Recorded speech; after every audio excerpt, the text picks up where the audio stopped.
Hello, everyone. Craig Wessels here from Yank of the Footy, and welcome to episode 370. Thanks for checking out this episode. This is the 10th of my preview episodes for 2025, and I'm going to be joined by David Verner from the CreedCast here in just a moment, and we are going to be previewing the Port Adelaide Power for 2025. Now, folks, don't forget to head over to my website, ayankonthefooty.com, and get subscribed on my socials. You've got links there for my Facebook page, for Instagram, for Twitter, where I spend a lot of my time at yank_on. I do hope you'll also get on the mailing list so that when new episodes of the podcast come out, you've got them in your inbox very shortly after they've been released. And also, folks, if you're enjoying the podcast, I do hope you'll share it with your friends and family. Maybe drop a share out on your socials, tell them about it. And if you really like it, it'd be a huge help if you'd consider leaving a review for the podcast as well. It really, really does help. You can do that right at my website as well. Check out my blog posts that are over there as well, and links to all of my recent episodes, and quite frankly, every episode that's come out, the 400 plus that are available to you. So, without any further ado, let's go ahead and jump into my chat with David Verner from the CreedCast, and we're going to talk all things Port Adelaide. All right, ladies and gentlemen, I am thrilled to be rejoined by my guest. He joined me last year, but on a different continent. He was on the same continent as I was last year, and now he's back home for a while in South Australia, and he's one of the co-hosts of the CreedCast. This is David Verner, and we're going to talk all things Port Adelaide. David, it is great to chat with you again, sir. Yeah, great to be with you again, Craig. And yeah, looking forward to getting into it. The season is coming up quick. I think with covering our AFLW last year as a Port Adelaide fan, and we had a great run through. The Mhm. off seasons felt a lot shorter, but the 2025 men's season is coming up real quick. Yeah, we're going to have like quasi meaningful games in just a couple of weeks now. Yeah, We're going to see yeah. some guys can be able to tackle guys in other teams' jumpers for a change, which I think they're all looking forward to doing. Uh, hmm so you had a club that last year was successful, finished second on the ladder, um, and they made it to a prelim, kind of fell apart in that prelim final against the Swans, but they would you say it was a successful year? And I think a lot of clubs might say, yeah, we reached a prelim, so that's a good thing. Yeah, it's a unique question in the Port Adelaide club land down at Alberton because of the nature of our coaching tenure with Ken Hinkley Uh-huh. and such the longevity of it. A successful season for him at this point for a large section of the fan base, and I do agree with to a certain extent, is we need to be winning a grand final at some point if we're going to Hmm. keep continuing with him because that's the whole, you know, coaches of well, it's now he's had a record longevity without a grand final appearance. So it is a unique question.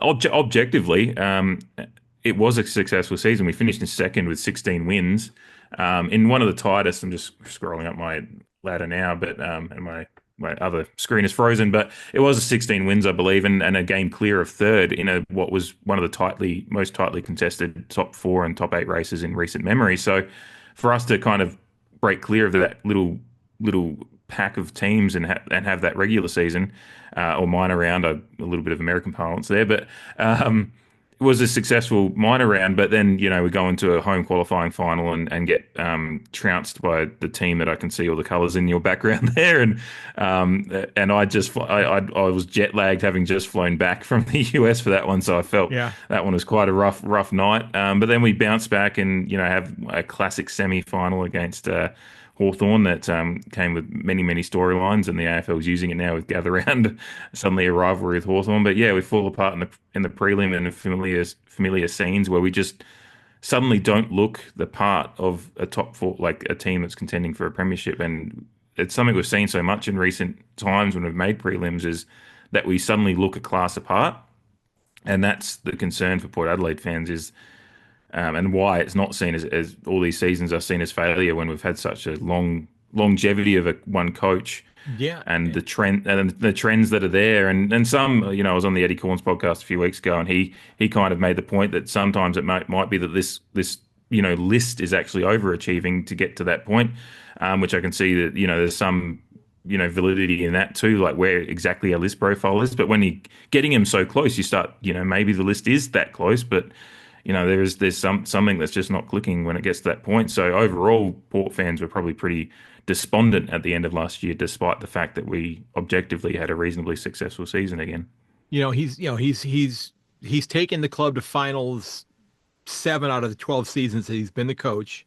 Hmm. He's only had 2 seasons where he's been below level in terms of his win total. I mean, he's had double digit wins every year. I mean, he was, the one 2016 he was 10-12, and then in 2022 he was 10-11. I mean, so he's and I know that it seems like it's always, there's a faction of Port Adelaide supporters who are metaphorically calling for Kenny Hinckley's head, if you will.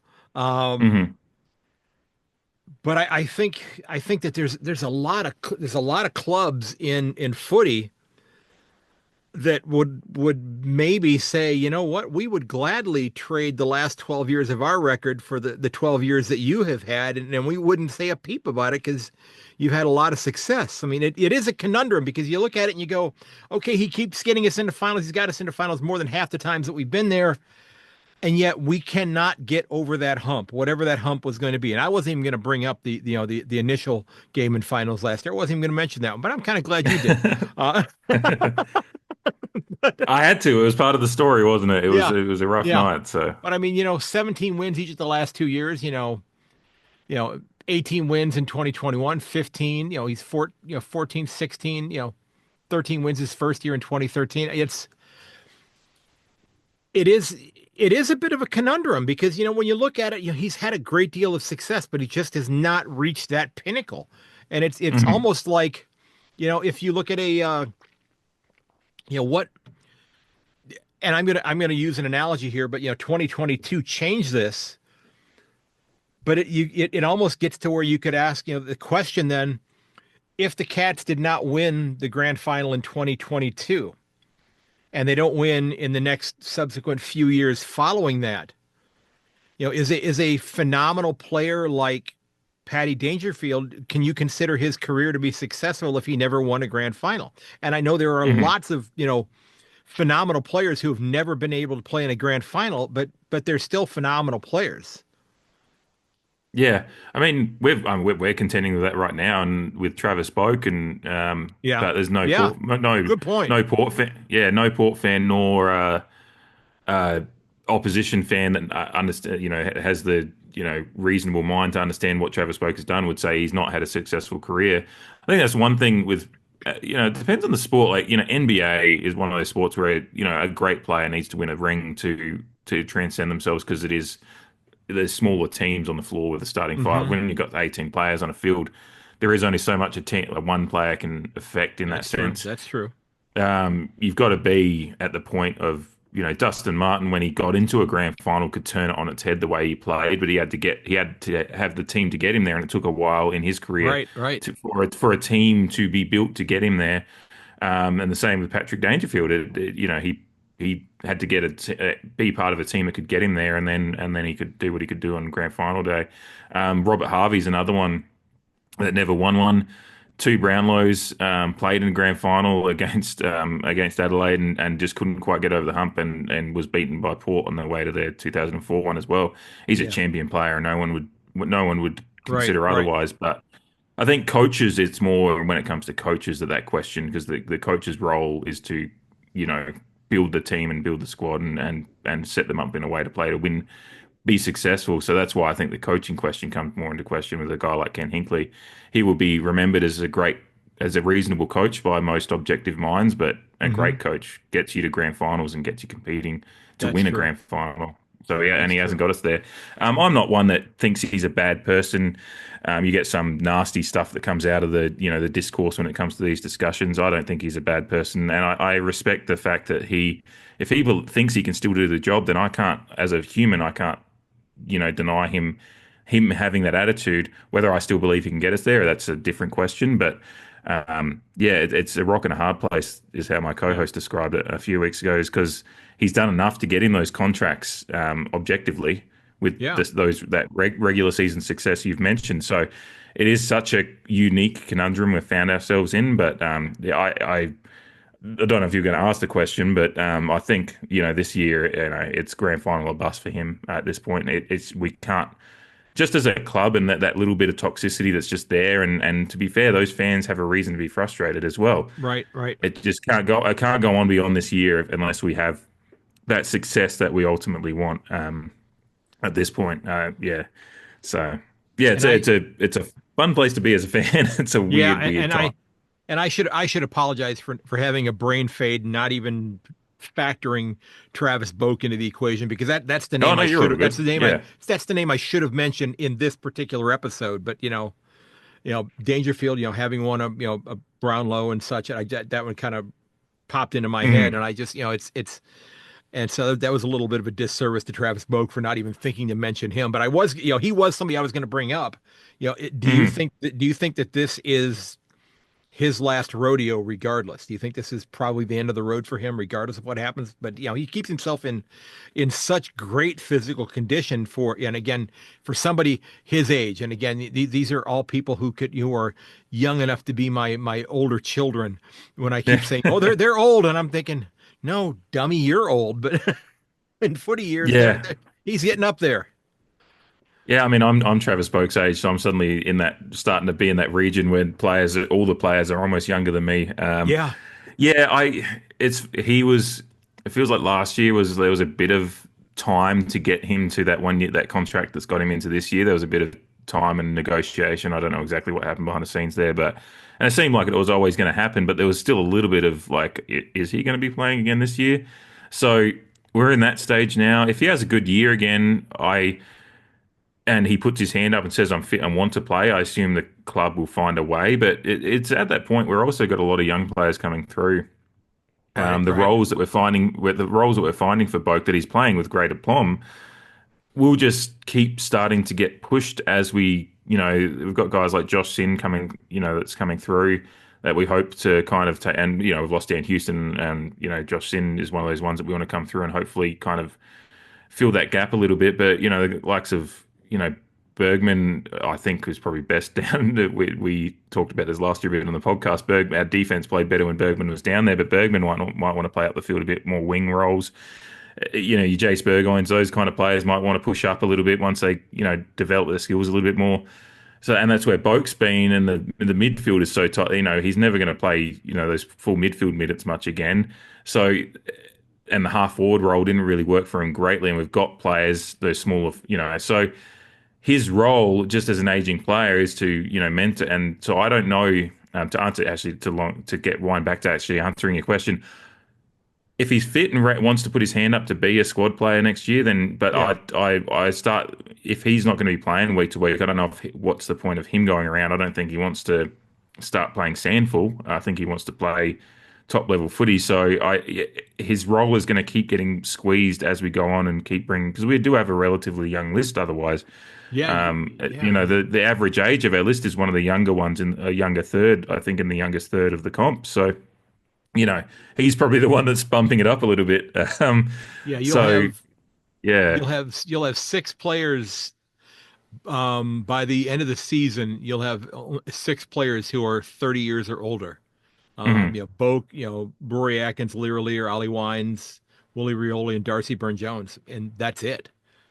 Yeah. That's it. Yeah. I mean, And that's a very yeah, Rory Atkins was the as they called him, I think, when that trade happened with Dan Houston and everything. He was just the steak knives that was thrown in. So I mean, yeah, I hope he can play a role when he's and required, but he's hardly a core list player. right, right. And I was going to ask you about him.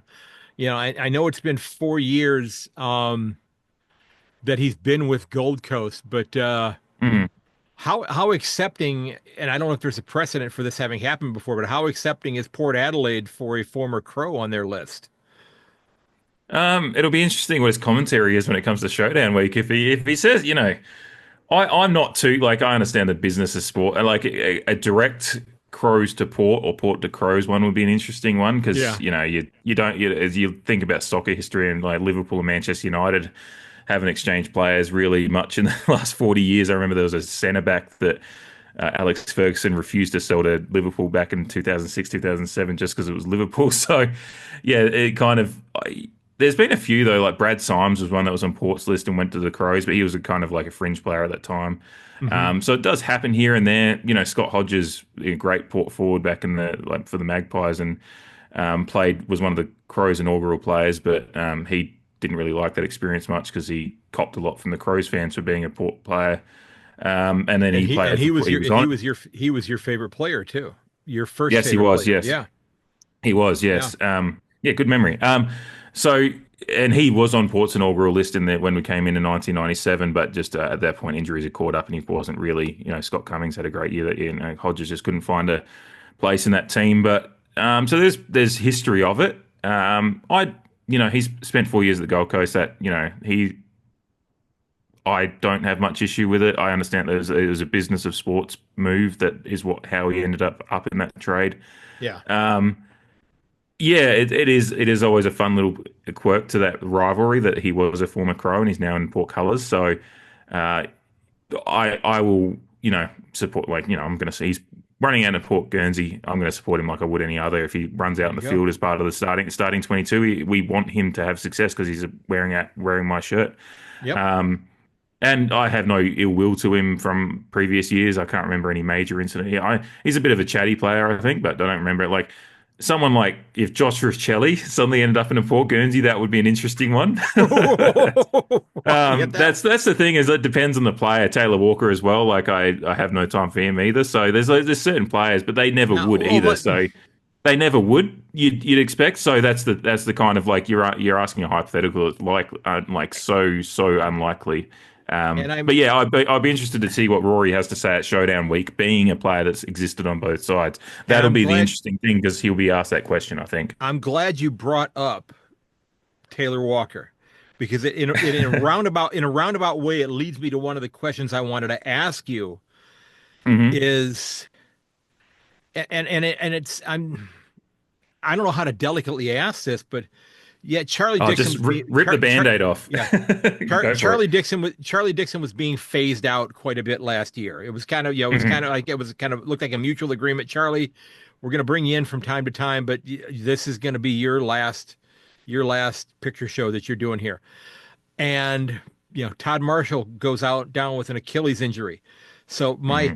my question for you is how is your club going to score consistently? And again, Charlie Dixon was not a key contributor there, and Marshall has as much potential as any young key forward. And I mean, I think maybe I doomed him to failure because a couple of years ago I actually tipped him to win the Coleman. So I think maybe it's my fault for dooming his career at this point in time. But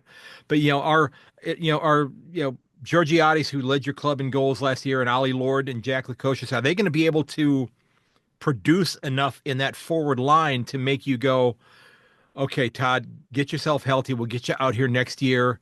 Charlie, yeah, we know how good you were for us when you were going well. Is that group right there going to be enough, or who else are they going to get in? And I know they're not going to be able to be bringing in Taylor Walker, but deep down, with Dixon gone and Marshall going down, you probably wouldn't have actually hated seeing him in your colors just for one season until you can figure out that full forward situation again. Oh no, I'll say it right. Yeah, we could be down to the last forward available on Earth, and I'd still choose myself over putting Taylor Walker in Port Colours. Okay, I love it. That's I'm being as delicate as possible, but I would not. I would yeah. I do not want to ever see that man in Port Colours. Yeah. Um, Wait, wait, as way far to as the take a forward line, way to take a power stance without taking a power stance. There, I like that. yeah, no, taking we know that taking power stances doesn't work out very well, does it, Crows fans? Um, yeah. As far as the forward line question goes, it's an interesting one because our forward line has been a point of consternation for Port fans and footy media that studies it as well as like the entries and how we utilize the forward line, Hmm. maybe an over reliance and bombing it on Dixon's head. Dixon was still our fifth leading scorer last year in a year that he was struggling to, he had some fit moments and had some great moments I liked Charlie Dixon at his best. He's the last forward of ours that has had really, really good seasons. I mean, he was an All Australian in 2020. It was a shortened season, Yeah. shortened quarters, and he still kicked over 30 goals. Then in 2021, he kicked 46 as well, and another what was a successful minor round season for us until prelim final day again. But yeah, Mitch Georgiades led our goal kicking with 44 last year, but then our next two leading goal scorers were Willie Rioli and Darcy Byrne-Jones, so our smaller forwards, and Jason Horne-Francis was fourth, which, he does have that power midfielder, Paddy Dangerfield, Dustin Martin ability to be a good mark-up forward as well. But Todd Marshall has had so many injury issues, whether it be coming off a hip surgery in the off-season last year and then the concussion history, so he was in and out. Finlayson just hasn't been the player for probably the last 18 months, hasn't been the player he was at his start with us. And there's certainly some factors in Finlayson's life that I can understand. Certainly absolutely. And best wishes to his family for their continued battle with Kelly. But I'm actually, I do have concerns over our forward line makeup, but I've also got a little bit of like that bullish excitement of like, this is all new. Like we're suddenly going to be forced into figuring some things out, which might actually benefit the future. We're going to have we have to figure out, and we were hoping to go. I was hoping, already had the excitement. I was hoping Todd Marshall would have a fit year and we'd figure out how he would work with Dixon gone. But now we've got to figure it out with Georgiades being clearly the only one that we trust as a very borderline All Australian potential player in the future with his excitement.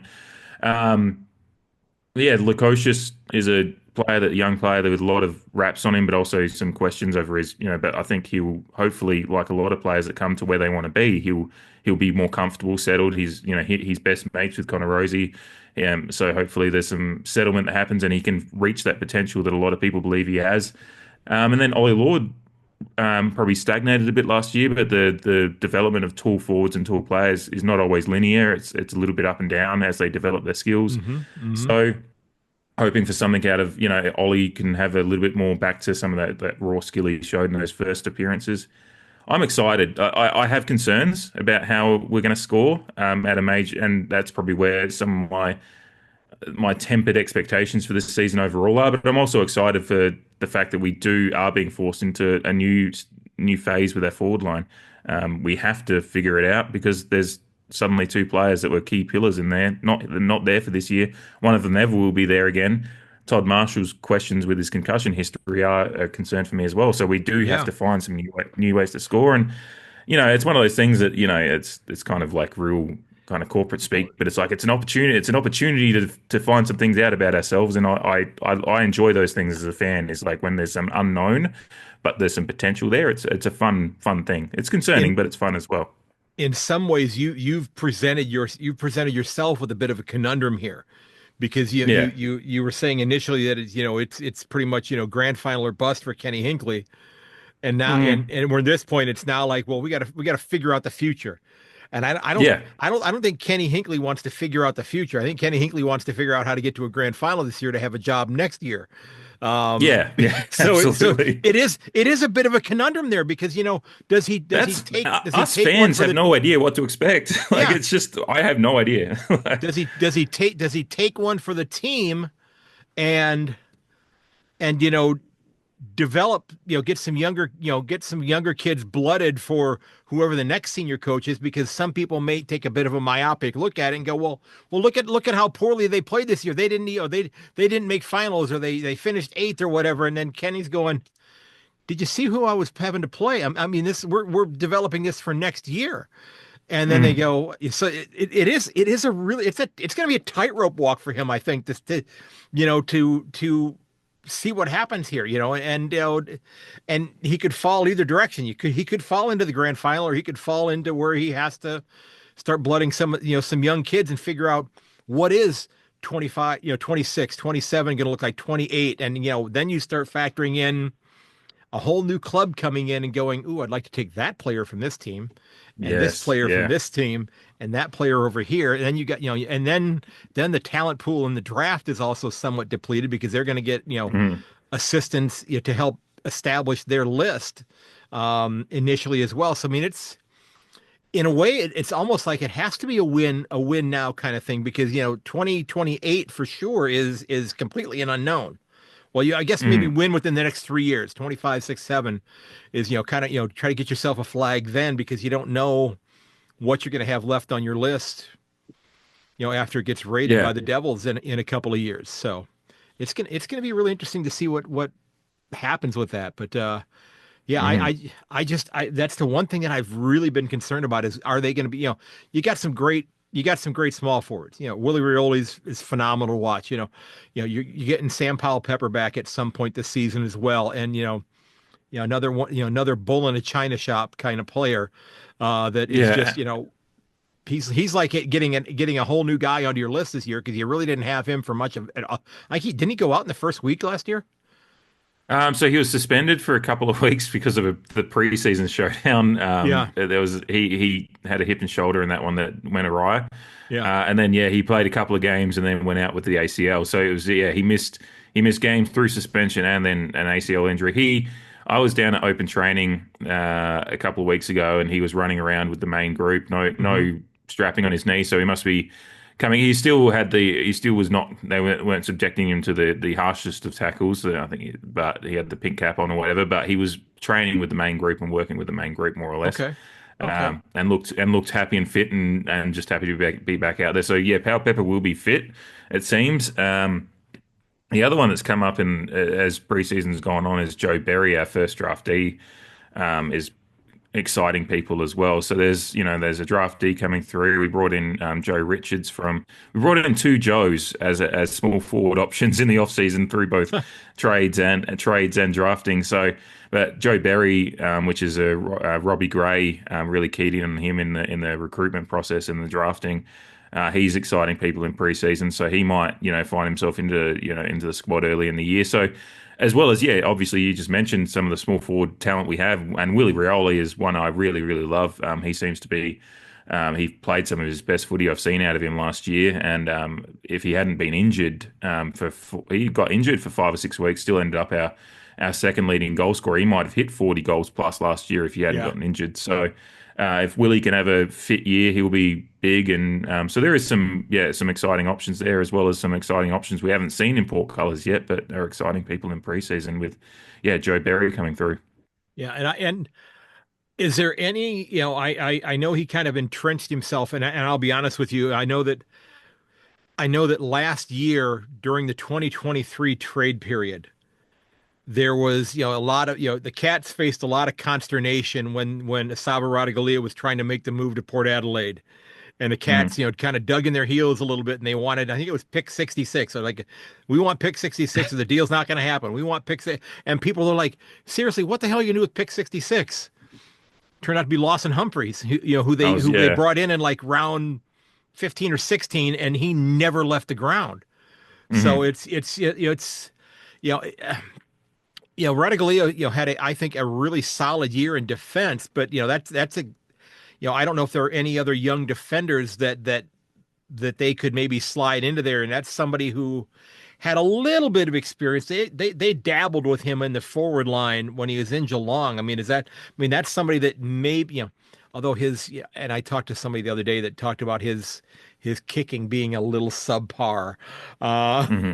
it's like, is he, We dabbled with him in the forward line last year as well when yeah. Dixon went out and we were having some forward line troubles. We threw him down forward, and certainly his just mere physical presence helped for a couple. There was like those first couple of weeks, you could really see he was troubling. But then once people figured out kind of that we're going to be throwing him down there, I think they game planned for it, and Hmm. it was kind of diminishing returns as the weeks went on. And yeah, the real find for us last year was Brandon Zerk Thatcher. Radaglia was the one that grabbed the headlines when we brought him over, but Zerk Thatcher coming over in the Dersma trade with Essendon is actually the one that really was probably the real find of the year as far as being, and our defense worked better when it was Zerk Thatcher and Alir in partnership, and kind of Radaglia was out of there a little bit. Yeah. Hopefully with a full preseason this year again, and Radaglia can maybe be a little bit more useful. And he certainly had some moments, but then he had some of those unfortunate Radaglia moments in the negative sense as well that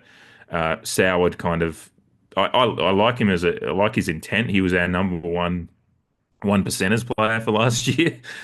So he certainly has the intent and desire to be a part of the team. It's just sometimes maybe it's just that mental side of it. I think he just sometimes it's really just your ability, what you want to do outweighs your ability to do it, or you have just a minor brain fart in a moment and just don't do the Yeah. right thing. It's just yeah. It'll be interesting to see how he comes out of this preseason, having now had a full season to understand what we're trying to do. And but yeah, he didn't slot in as well as certainly Zerk Thatcher was the real one that I really enjoyed Do last you year.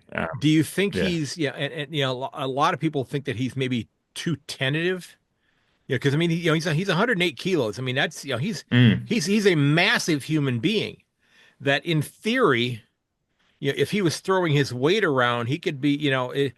Is he? Do you think he's concerned by throwing his weight around, it might cause him to find himself being sidelined by the league for throwing his weight around?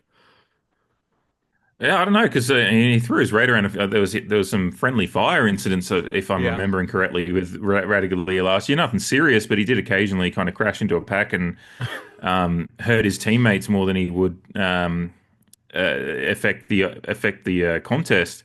yeah, So maybe there is sometimes he probably does look like he could impose himself on an opposition forward line a little bit more.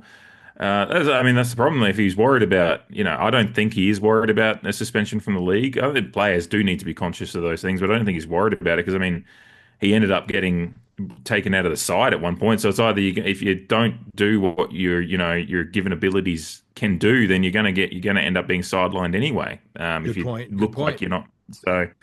Um, yeah, he certainly had some. He had some moments as well. He had like some moments up forward that were exciting, but then yeah, the kicking was a little bit wayward at times. And then he had some moments down back. He did have some games, and I went, "There's the Radaglia that we looked at. There's the Radaglia Hmm. we wanted." But then it's always comes with a 50-50 sometimes of the Radaglia we didn't want as well. So, Right, right, right. as I mentioned with the Rory Atkins thing earlier, anyone that's running out in a Port Guernsey, I'm wishing ultimate success for. So I hope he plays well. I do, objectively have some of those concerns that he just isn't quite the player that everyone hoped he would be. We brought Aaliyah over and Aaliyah had similar questions coming over because where his role exactly is, and he just shone. He, being put Yeah, into the system, he shone and yeah. and grew and became an All Australian player and was bought. I think Aaliyah was probably unlucky to not be All Australian. In that talk last year a little bit at times. But yeah, Radaglia just didn't have. So hopefully, maybe he can have that season this year, and that's what I'll be hoping for until I see otherwise. But yeah, there is concerns there, just as the player is. But then, Zerk Thatcher was probably far better than anyone expected him to be for us. So swings and roundabouts sometimes. You never know where you're going to find a gem sometimes. That's absolutely right. Yeah.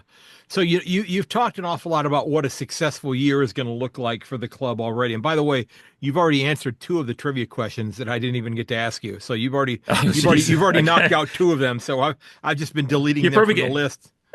So it's like so. And then you're going to ask me the ones that I didn't have an answer for later on. Oh boy, you have no idea. You've got some. Well, let's see here. You're down now to having one, two, three, four of the six remaining questions are not about 2024. So Oh, they're that's they're yeah. they're all encompassing Port Adelaide questions. So they may be a little bit Oh, tougher. awesome. Yeah. Yeah, So no, I look forward to those because sometimes, yeah, there's some things that just get a little bit fuzzy in your brain, but it's always a nice reminder. So I look forward to them. so But yeah, you've anyway. talked about what is looking at as successful for this year, but what are the things that you're going to be looking for that are going to give you pause that you're going to be thinking, uh-oh, this is not going the way we had expected, and we're not going to reach that goal that we have for the club for this year.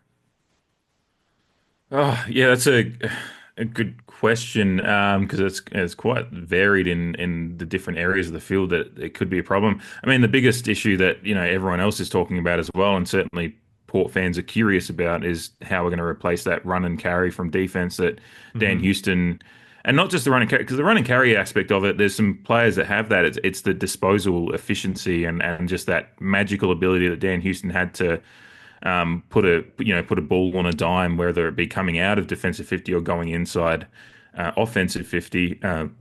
Here's the top kick in the competition. You can't replace that. But then it comes to a Moneyball theory thing of, you're not trying to replace Giambi, you're trying to replace his, or Houston in this instance, you're trying to replace his what he does for the team. Right, right. Um, And in that sense, so that's some concern about moving the ball down the field. But we've got Josh Sinn's one I've mentioned, a young one that we drafted a couple of years ago that's had some injury issues. But when he's come in, he's looked and he looks a confident player. And Josh Sinn's actually the one I enjoyed the most down at open training a couple of weeks ago. Watching some of his kicking was quite impressive. So I thought he looked really good. Yeah, there's a Um, really good article on Code Sports about Josh Sin that was posted yeah. yesterday. Yeah. Okay, there we go. Yep. I don't have a, I don't, I see Code Sports come up, but I think it's subscription based. I don't have a Yeah, subscription to it, but it is. I mean, I don't do yeah, like the athletic, here in the US. yeah, This is the one of those that I subscribe to, because I mean, I've yeah. become such. It's often nice. I see the headlines and think, oh God, that looks like a good article, so I should check it out. But yeah, it's good to see that they've picked up on it as well. it's like $8 Australian each month. Yeah, It's not a huge amount, but I don't go to Starbucks and buy coffees every day or anything yeah, like that. I'm pretty cheap. I do my podcast. That's about it. So yeah. I'm really boring. Uh, Oh no, yeah, it's a good way to be, and it saves you some money if as someone who does enjoy a Starbucks frap here and there when I'm over there. It is expensive, but yeah, yeah, Josh Sinn's one that and Kane Farrell was right up there as one of our more effective carriers and users of the ball, but he still didn't quite have that. There's just that extra 10% that Dan Houston had, that magical ability that you can't teach, or it's just they have it or they don't.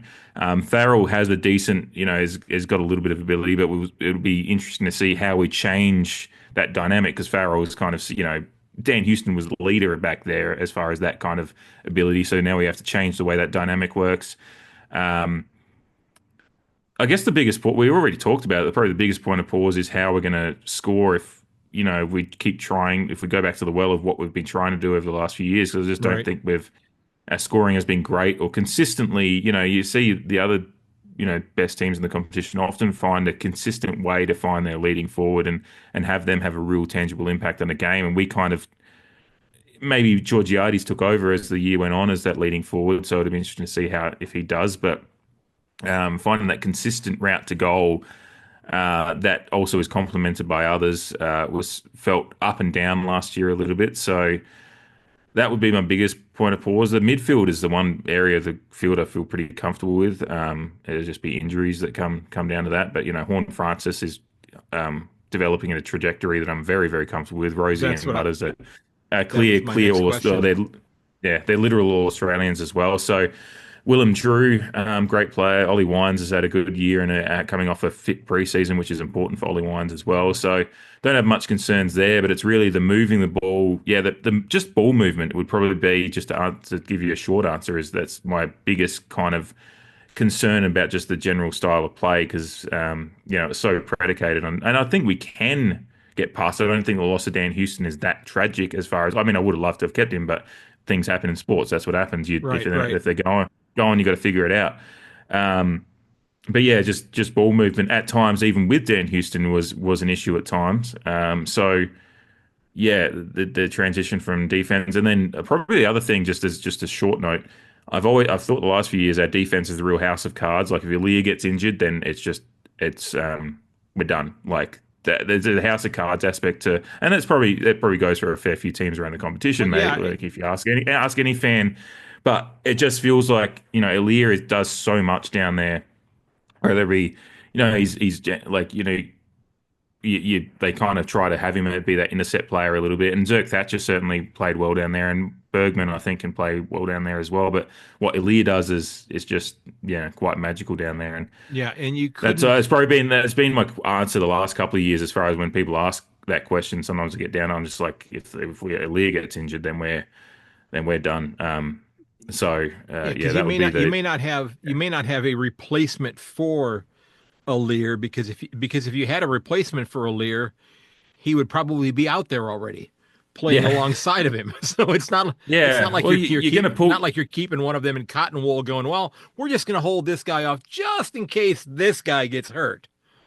Yeah, you're going to be pulling a guy from somewhere like you're going to pull a guy like Zerk Thatcher to then play the Ilya role, and then someone else Hmm. can't. Zerk Thatcher and Ilya complement each other quite well. So and then that's what I mean by the house of cards. You pull him out, Yeah, then everyone yeah. else shifts around, and it just suddenly doesn't work as well. And our defense works has actually been quite decent at times over the Hmm. last 4 to 5 years. We've certainly had some pretty dire moments when things are going against us, but usually the bad games come with our midfield being overwhelmed, and then the if we can deny ball entry in there, then that works really well for the defenders. But yeah, it's always been my worry is like if Aaliyah goes down and it kind of all collapses a little bit, and yeah, then you're even more heavily reliant on the midfield having a good game, and at times maybe just a little bit of soft underbelly in the midfield is an issue as well. But they're all young, so I think they kind of coming into that for hopefully coming into some prime years. But Yeah. yeah, And yeah, no, clearly I've got a few concerns in mind, but looking at your opening to the season, I think you have a legitimate opportunity to get off to a really good start. Okay, Mhm, you start off the Magpies, and I actually did my Magpie preview this morning at 5 o'clock my time. Um, mhm. yeah, it was an early Nice one. and early, That's well, yeah, I was able to actually talk them back an hour because last year we did it at 4 a.m. my time. So, yeah, and then I went to school after that. But you got the Magpies who didn't play finals last year, but and we talked about the distinct possibility of that club just falling off a cliff with so many older players that they're being dependent upon. hmm And that the Dacos brothers can't carry that club by themselves.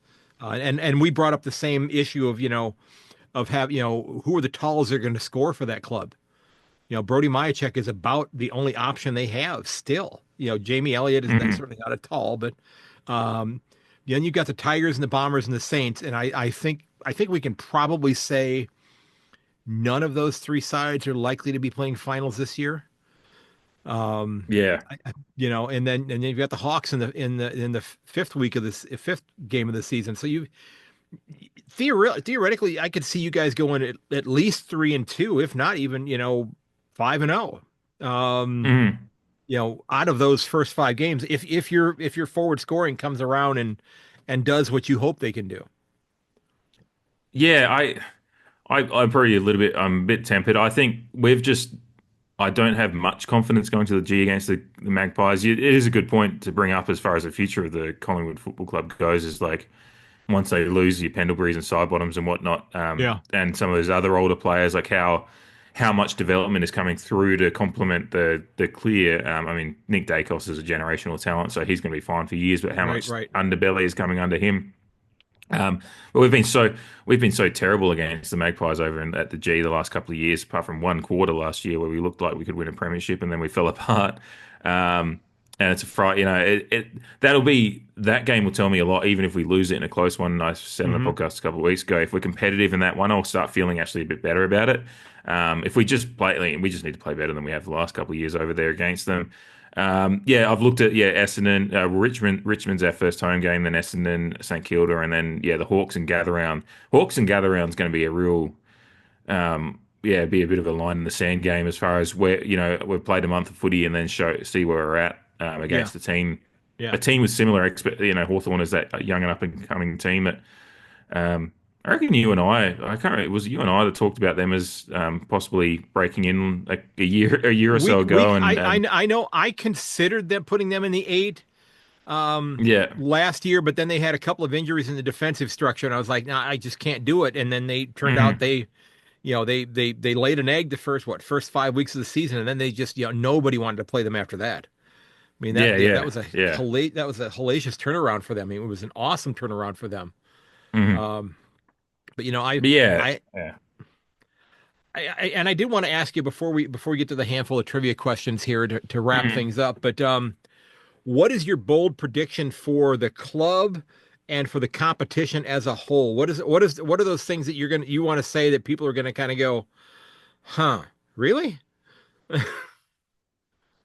Well, I mean, the bold prediction for the club is like we're going to win the flag this year. That'll have people go, huh? Because Well, I it's mean, that's because no, at this point, no opposition fan expects Ken Hinkley to break through. He's become a joke point for opposition fans, and my expectation genuinely this year is I think we're going to we'll be okay this year, but I'm not sure that we're a top 14 this year.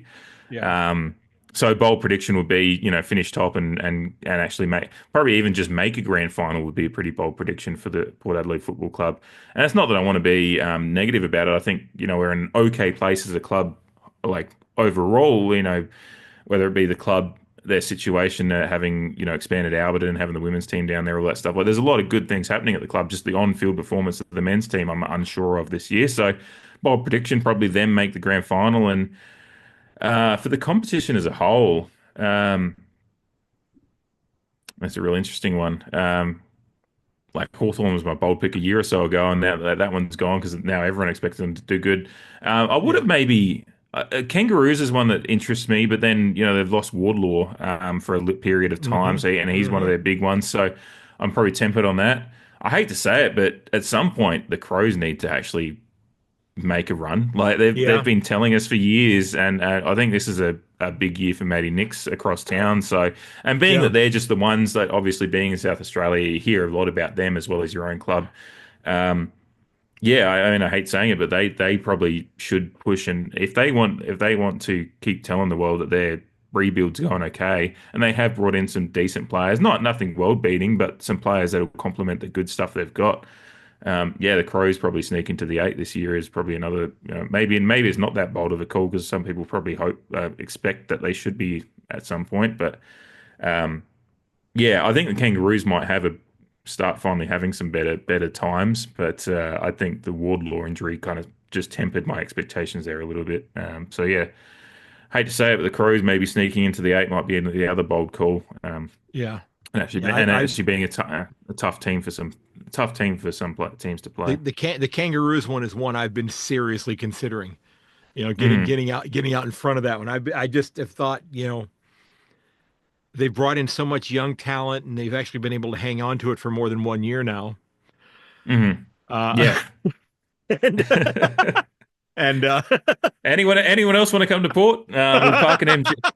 I'll go down the conspiracy route and say we'll park an yeah, MG in your driveway too. there you go. Yeah, I just have a funny feeling about them. And I think inevitably, Gold Coast has got to figure things out, but I wonder now if all of the discussion, and you don't know how much of it is accurate about, I know there was allegedly a meeting that Chris Scott and Andrew Mackey had with Matt Rowell, at the end of last season in some secret location in Victoria to talk about the possibility of coming there in 26. And I guess I'm even slightly curious as to how they fit him into their salary cap. I'm not sure how that works, but I I know. guess I want to know. I want to know who runs the salary cap at Geelong because they're bloody you know genius. I mean, The do amount they of do they players they keep just bringing in. do they just keep issuing more shares of cotton on stock? Is that what's going on there? I mean, is it That and some just another farm somewhere for like Jeremy yeah, Cameron's out in his farm like yeah. Dangerfield's got his place on the coast there. Like I think they've just got great coastal property and farms out there, and they just keep going. Here you go. Now, and I guess do you think that is going to be? Do you think that would be any kind of a selling point for the team in Tasmania when they come in? The more casual life. Do you think that there's going to be that group of players who are deep down, kind of like family oriented, that they want to have, the wife and kids and that kind of thing. Do you think that's going to be something that's going to be attractive to them, maybe away from all the hustle and bustle of Sydney and Melbourne and even, in Perth, et cetera? That might be something that's going to be a tool that they're going to be able to use to kind of calve off some players that may not be the ones that want the nightlife, but want the farm or the place to go fishing and that sort of thing. Yeah, it's an interesting one because that has been a talk when Tasmania's been talked about as a team coming in. Now that they are coming in, is like Hmm. what players would go because lifestyle and cities and family stuff is very big here. Being that you've only got the few major cities, and it's always players want to go home for family reasons or whatever. Yeah. And uh, yeah, I think certainly Tasmania is going to teams that recruit the best are often selling themselves the best, and Tasmania will I've never been to Tassie. I'm looking forward to going down there, and it might be when Port play down there is when I finally make that trip. I've got a friend from high school, a good friend from high school that lives down there now, and she has nothing but love for it. She Yeah. lives down there on the south coast there, and has water views and platypus coming through her property and stuff like that. Just Hmm. great lifestyle down there. But it depends selling the young 20-year-old that's just coming into the league on that, or Yeah.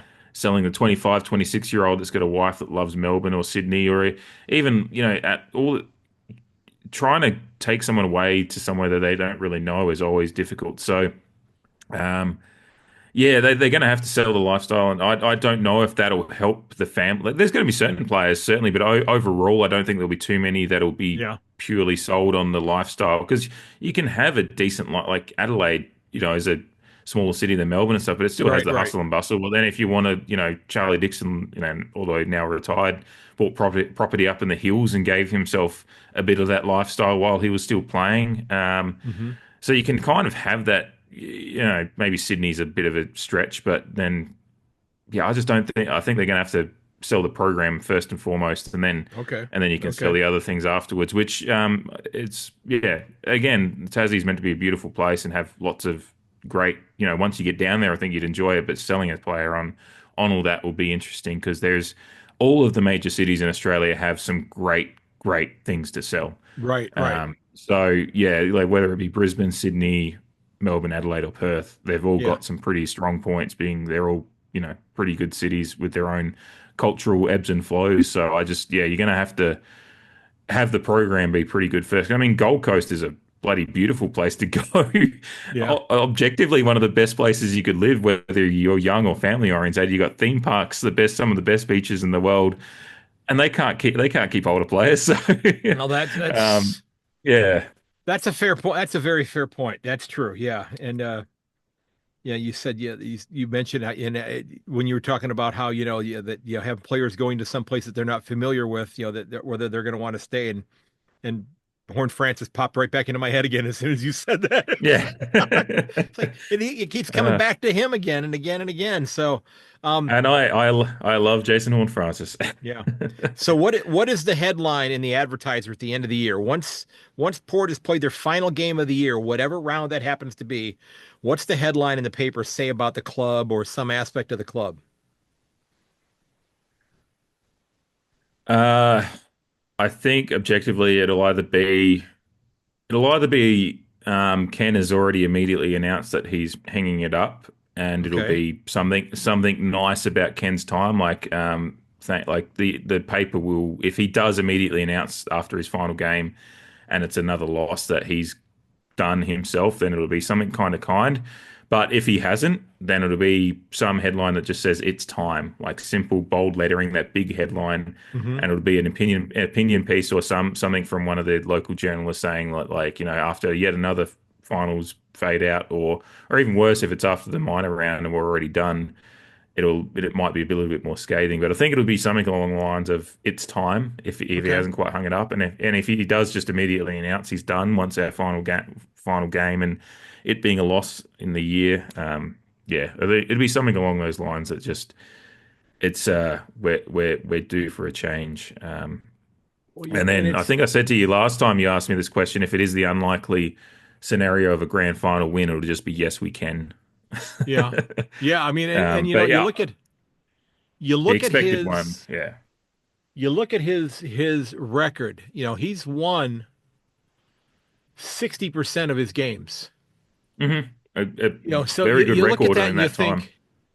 think how, and I know, like I said, winning the big thing is the biggest thing. But he's got a better winning record, in his career than than Damian Hardwick, at 55.7. Better than Simon Goodwin at 57.1. Granted they've both, they've got themselves, flags, but he's it's not like not like he's won, 40% of his games, that sort of thing. So I mean you Yeah. know I guess that's the consternation, is if he'd won only 40% of his games, he would already be gone. yeah, that's true. That's true. And Yeah. if he'd won 55% of his games and gotten a flag, that would be better than winning 60% and Yeah. not. That is the ultimate point that it comes down to. Just to finish off on it, like, I won't drag on too long again, but all of those coaches that have got 55 to 57% or whatever it is with Hardwick Hmm. and Goodwin, when they got a team that could win, they won with them. Hardwick went through a Good bunch point. of Good years. point. Those Yeah. 5, 6 years when Hardwick came in, Richmond were in no man's land. Brendan Gale made the bold call about winning 3 premierships in the next Yeah. 10 years or whatever, and Yeah. they just got there. But they went to work and got the team. And Hardwick at the end of 2014 or 2015, I mean, we trounced Hardwick's Richmond in that elimination final at Adelaide Oval in the first Hmm. year at Adelaide Oval. And people were asking questions. And at the end of 2016, he was almost gone, but then he held on and then got them to the and then finally got that team to click. And that's the thing, it's just like when you've got the premiership winning team, you need to win a premiership with them. And we've had a couple of teams that have been close. And we haven't got even made That's a really they good point. haven't even made the day, whether let alone win it. So that's the problem, is you've got to win it when you've got the team. Those coaches did. Ken hasn't, and that's where it kind of the turbulence comes from. Okay, so I've got a half dozen trivia questions for you since you blew through a couple of them already. What were the Okay. ones that you had that I can't I even. deleted them. I mean, Oh, as you were okay. going through, I went ahead. One of them was about who the leading goal kickers were for last year. Oh, okay. Yeah, I should Um, have kept that one in the what back was pocket. what That's an was the obvious there one. was it was another one about another stat. Oh, the one percenters. Yeah, the Oh, one percenters was the other one. Yeah, so you answered both of is those. that is that? Yeah, I had the one Asava stat that you probably were looking for. Yeah, I I I, mean, I well, blew I through it. yeah. Yeah, Okay, yeah. so these Mhm. these five players and all of them played at least 22 games last year, averaged 21 plus disposals for the club last year. So Hmm. they all played at least 22 games, and there were five of them that averaged more than 22. I'm sorry, averaged more than 21 disposals per game. Uh-huh. So Zach Butters, because he was Uh-huh. high up there in the Brownlow. Yep. That's the number one. Yep. Uh, Horn Francis would be one of them. Yep. He was fifth. Yeah. I reckon Dan Houston would be in there. He was. Yep. He was fourth. Yep. Yeah. Rosie. Yep. He was second. Okay, and fifth. I did have this in my notes, and I've just deliberately taken my hands away from my computer, so I can't even look. I'm trying to. Oh, it'd be. I'm dicing between two, but I reckon it'd be Ollie Wines. Yep. There you go. Five for I five. was okay. I was thinking Yeah. Willem, but Willem Drew had a few games where Willem Drew's effective, but doesn't always get the disposal numbers. So Yeah. yeah, but then yeah, Ollie Wines. We talked about him a bunch on the podcast last year as having a great year. So yeah, Yep. and Yep. Ollie Wines has had the highest disposal average in a year for us ever. So when he Okay. won the Brownlow. So Here comes one of the easy questions here. Okay. that's a leading way to have me fail. Yes, it is. I'm flat out lying to you right now here, okay? So, Okay. name two of the three players who debuted for Port Adelaide when they were still 17 years old. Well, no, still 17 years old. They were 17 years old and they They debuted for dated. Port Adelaide. Yep.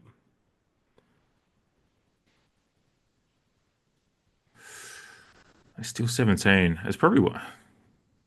That's a really good one because I know players when they debuted, but if they can be 18. I And I right now, recognized one of the names.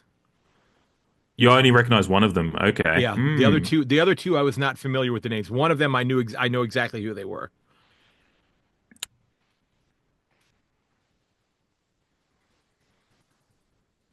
God, is Daniel Pierce one of them? Mm-mm. No. Nope, And now I'm trying to think. Is Travis Spoke one of them? he is not. Okay. He is not. No, you've stumped me this time. I mean, Butters or Rosie in there? Nope. Nah. Brent Guerra, Okay, yeah. Steven Salopek, Oh, yeah. and Stuart Dew. Oh, did Dewey debut at 17, did Yeah. he? There you Yep. go. Yep. Yeah. Yep. Yeah, no, you got me good with that one. Those are yeah. um, all play. I mean, Stuart Dew's an absolute Yeah. favorite of mine. And Brent Guerra was not probably ultimately famous for being on the opposing side in that 2004 prelim final, but um, he was the one that had a chance to kick a goal to tie it up, but Sean Burgoyne went in and gave him a nice little tackle on the last line of defense. So, Okay. um, So we're going to go all the way back to Port's inaugural season in the AFL, the mhm. 1997. Who led the club with 70 goals and 50 behinds that year? Oh, big Scotty Cummings. I remember There you that. go. That There doesn't you take me go. any Yep. second. There you go. Yeah, Good no. job. Great player and ultimately just kind of knocked out of the side by the resurgence of a young Warren Treadray coming through at the time. So Oh, yeah, but yeah, no, a great player to watch in our first year in the AFL. hold that thought, because this question is these two players are the only two Port Adelaide players to kick 8 goals in a game. Uh, Warren Treadray and Jay Shields. There you go. Yeah, you're crushing Yeah, this. Yeah. Warren Making Treadray at Princess Park in '98, and Jay Shields. I'm pretty sure was it against the Bulldogs? I'm not sure who it was against, but it was No. round 14 of Okay. 2014. Yeah, yeah. Yep. I was actually in the States finishing college at the time. I remember Okay. hearing about the Jay Shields one, but I watched the Warren Treadray one as a young little 11-year-old excited at what I was watching. Treadray also dislocated his kneecap in that same game. It was a Oh, real. wow. He was out for like 4 or 5, 6 weeks after the game after he kicked 8 goals. So, yeah. Okay, now these four players, they all played at least 23 games, and they all had at least 100 tackles last year for the club. Ooh. Willem Drew's definitely one of them. Yeah, I think he led our 150, tackle. 159. Yeah, but yeah, Yeah. he was 40 tackles ahead of the next person on the list. The next person had Uh, 119. Ollie Wines. Yep. Um, these are good questions. Was it someone like Willie Rioli down in the? Mm-mm. No, okay. I Nope. was trying to think of guys that do some good forward pressure, but he probably wasn't high up in tackles because he's not in the guts as much. I was just trying to think. That you're giving yourself a Rose, big clue Rose. there. Oh, Dusty Burn Jones. No, you were giving yourself a big clue about being in the guts. Yeah, Oh, that was right. Okay. Yeah. Sorry. I thought you were thinking. I was thinking forward still. I was thinking Connor Rosie surprisingly yep, gets a lot of tackles in. 102. It's probably And probably is it. I assume it's another. I'm trying to go between Horn Francis Butters. there you go. It's Butters. Yep. Yep. Yep. Yep. So, Yeah. You're doing the okay. Anton Chigurh. You're doing the Anton Chigurh and No Country for Old Men for me. Just flip the There you go. coin. Exactly. Yeah, exactly. Yeah. Yeah. Yeah. I'm a little, I'm not quite as laid back as he was in that film. You know, he was always this very, God, what a scary character he was. Oh God, one of the best ever on Oh my film, I think. goodness. But Yeah. yeah. Yeah. Okay. Last question. After Treadray's 549 goals, who were the only two Port Adelaide players to kick more than 300 goals in their career with the club? With the club's a good caveat because Robbie Gray. Uh-huh. Um,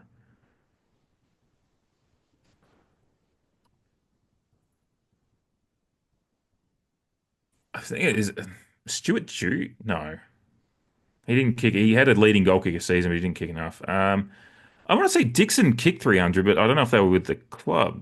All of them were with the club. Is Dixon It's not Dixon. 300 with Let the me club? And it's going to be I'm probably just completely blank. I mean, it's going to be so obvious to me, and I'm just going to completely miss it. I don't. Again, like, there's names coming to mind, but I don't know if they were around long enough. Jay Schultz, like I don't think he kicked He 300 with the was club. just short. He was at 275. And Right. Dixon was at 263. Yeah, I know Dixon Yep. reached 300 in his career, but there was some up in the Gold Coast, and same with Schultz. And Schultz' Richmond career was up and down as well. So, uh, trying to This rack my player mind. played from 2007 to 2020. Oh, Justin Westhoff. Mm-hmm. Yeah. Yep. See, Yep. yeah, no, yeah, because his role changed so much. I appreciate the hint. As soon as you said 2007, 2020, like, yeah, Westhoff was the obvious one, but his role changed so much over the years. I forgot that he did kick a fair bag of goals at times. Like, Yeah, had some he's decent listed as hauls. on Wikipedia. He's listed as a utility. Yeah, so it's Yes, yeah. yeah, He's playing on the wing at times later in his yeah. career, and he's a real swingman of a player. And you know, an incredible player considering his Napoleon Dynamite look when he came into the league. But yeah, So he was he grew up in Tanunda, not far from where you are then. Yeah. No, Yeah. he's a Barossa boy. Yep. His wine label. He's got his company now is with a guy that I went to high school with. So, Okay. yeah, yeah. But yeah, the Westhoffs are quite famous family around the Barossa here. With a few of them still playing. Oh, just were playing locally recently. I don't know if any of them are now, but yeah. Okay. So before we go, we need to talk about the CreedCast and where can people find that, and what can they expect from your show, and especially if they're a Port Adelaide listener who's maybe not discovered your podcast yet, and I wonder where they've been. But even if they happen to be you know, a, a slightly curious Adelaide Crow supporter who wants to hear what you have to say about Rory Atkins, where can they find your show, and what have you got in store for people this year? Yeah, just search the CreedCast as it sounds. Creed is in the band that's suddenly having a resurgence with cast on the end. Yeah, Spotify, Apple Pods, we're on YouTube as well. YouTube podcast is it's pretty much just a Zoom call with some editing done to it. But you Hmm. know, some people enjoy watching it that way. We throw some highlights in here and there. Yeah, for the show this year, it's going to be I brought on Jamie, my great co-host, who's leveled the show up immense amounts from me yabbering to myself. We started last year together, and we kind of figured out our form going into last year. And essentially, if you listen in, you're going to get the most in-depth coverage that you'll get. We go for some weeks, if the game calls for it, we'll go for 2.5 hours until we'll spend. I know we joked with Eddie Corners a couple of weeks ago on his podcast that we had, might have been off air, but I said we spent 20 minutes on Connor Rosie's pressure acts one week last year because we were kind of diving into some of the unsung things that Connor Rosie does. So, yeah, we like to go in depth every week. We segment it. We'll put, if people don't want to listen to it all in one go, you can look at the timestamps. So for those that hear 2.5 hours and think, oh God, that's too long, you can listen to it. It is segmented. We do a little preview of the upcoming week there as well. So, yeah, you can expect just just the in-depth coverage, diving into the stats as well as just the storylines as well. We love the cultural aspect of football as well as the statistical aspect, so we kind of marry those two together. And yeah, hoping we're kind of figuring it out as we go this year with me being back in SA for this Okay. upcoming season, but a little bit more on the ground content as well as but we don't want to over push ourselves. We want to focus in on the core of the podcast, which is every week having a good long podcast and a long, in-depth dissection of the game that's been, and objectively as well. We don't dive into the nasty stuff that sometimes happens where we try to treat stuff like the Ken Hinkley discussion with the respect it deserves to Right. Right. both sides of the discussion. So yeah, but we have some fun along the way as well. But you're you're Certainly, you're still you're still pragmatic though. You're not yes. you're objective. You're not cheerleaders.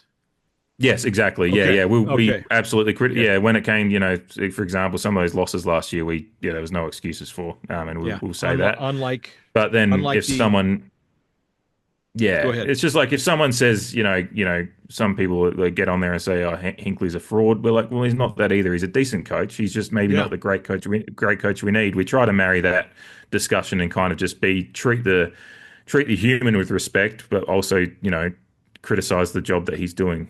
Is kind of the kind of line that we try to find, and we hope to find that successfully. And we've had compliments over how we handle it. Some people just think we're cheerleaders.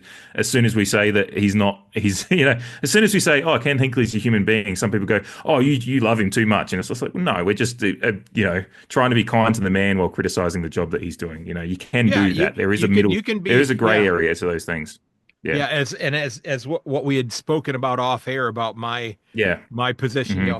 I do plan on having a one-on-one discussion with that person to express to them why I'm disappointed in what they did and how Hmm. they broke the trust of the people who unfortunately far too many of those people and the adults in their lives think that he did nothing wrong, Yeah. which is to me mind-boggling. Hmm. Yeah, so yeah, Yeah. it is. Yeah. It's a little scary. So I mean, Mm. again, I'm not trying to toot my own horn here. I'm not nearly flexible enough for that. But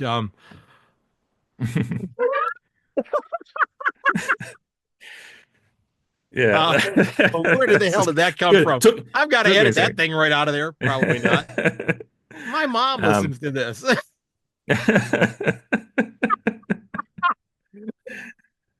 No, that was Oh, good. well. Okay. Well, David, I Uh, I appreciate your time this morning. I'm